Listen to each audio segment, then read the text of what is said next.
মহামান্য সুপ্রিম কোর্টের যে রায়, এই রায়কে আমি একজন আইন মানা লোক হিসেবে এবং যেহেতু এমএলএ ল মেকার আমি স্বাগত জানাই।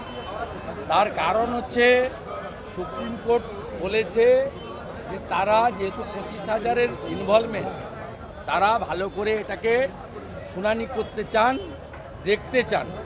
এবং আমার মনে হয়েছে সুপ্রিম কোর্টের মহামান্য প্রধান বিচারপতির বেঞ্চ তার মানসিকতাটা হচ্ছে যোগ্য এবং অযোগ্যদের আলাদা করা।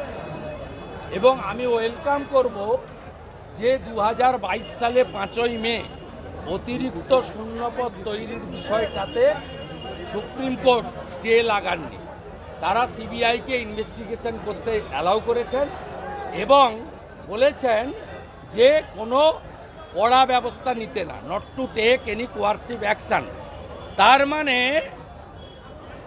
সুপ্রিম কোর্টও জানতে চায় যে 2022-এর 5ই মে চোর মমতার নেতৃত্বে তার মন্ত্রিসভা চোরেদের চাকরিকে রেগুলারাইজ করার জন্য যে ক্যাবিনেট মিটিং করেছিল তার সত্যতা, যেটা সিবিআই ইনভেস্টিগেশন হবে। আমরা জানি ওয়ান ফাইন মর্নিং মাপলার গেছে, হাওয়াই চটিও যাবে। উই নো ইট, গোটা বাংলা জানে। আমাদের তাড়াহুড়া নেই। আমি সুপ্রিম কোর্টের এই রায়কে, ইন্টারিম রায়কে ওয়েলকাম করছি as a leader of opposition. আমি মনে করি যোগ্য এবং অযোগ্য বাছাই হয়ে যাবে জুলাই মাসে হিয়ারিং হয়ে গেলে। এবং সুপ্রিম কোর্ট অযোগ্য, অবৈধ, অতিরিক্ত পদ, শূন্য খাতায় টাকা নিয়ে চাকরি যারা পেয়েছেন তাদের এবং তাদের যারা ঢুকিয়েছেন তাদের বিরুদ্ধে ব্যবস্থা নেবে। আর যোগ্যদেরকে সুপ্রিম কোর্ট প্রোটেকশন দেবে, যেহেতু তারা মেধা অনুযায়ী চাকরি পেয়েছে। আর অতিরিক্ত শূন্য পদের ক্রিয়েটার মমতা ব্যানার্জি 5ই মে 2022 ওই ক্যাবিনেটে যারা ছিলেন, including the then chief secretary Harikrishna দ্বিবেদী, এদেরকে জেলে পুরবে।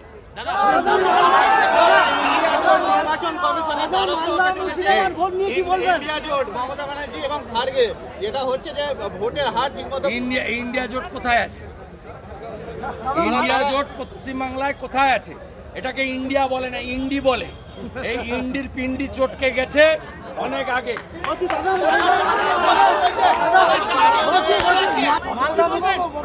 এর ক্রেডিট কেন্দ্রীয় আধা সামরিক বাহিনী, গুন্ডাদের ঘরে ঢুকিয়ে দিয়েছে আধা সামরিক বাহিনী। আমরা সকাল থেকে যেখানে যেখানে বুথ নাম্বার দিয়ে বলেছি সেখানে ডান্ডার বাড়ি খেয়েছে এবং আগামী নির্বাচনগুলোতে আরও বেশি করে গুন্ডারা সাবধান থাকুন, মানব অধিকারী খোকন দাসেরা সাবধান থাকুন। গুন্ডামি এবারে হবে না, নিজের ভোট নিজে দেবে, মানুষ গণতান্ত্রিক অধিকার প্রয়োগ করবে।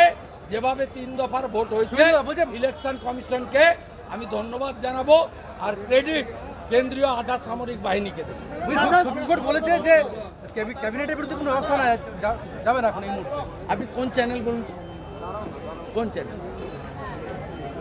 প্লিজ, সরি, কোন চ্যানেল? হ্যাঁ, আপনি টুইস্ট করছেন কেন? সুপ্রিম কোর্ট অর্ডারটাই পেয়েছি। সুপ্রিম কোর্ট বলেছে অতিরিক্ত শূন্য পদ নিয়ে সিবিআই ইনভেস্টিগেশন করবে, not to take any coercive action. We stay দেয়নি। আমরা চেয়েছিলাম ইনভেস্টিগেশন করুক।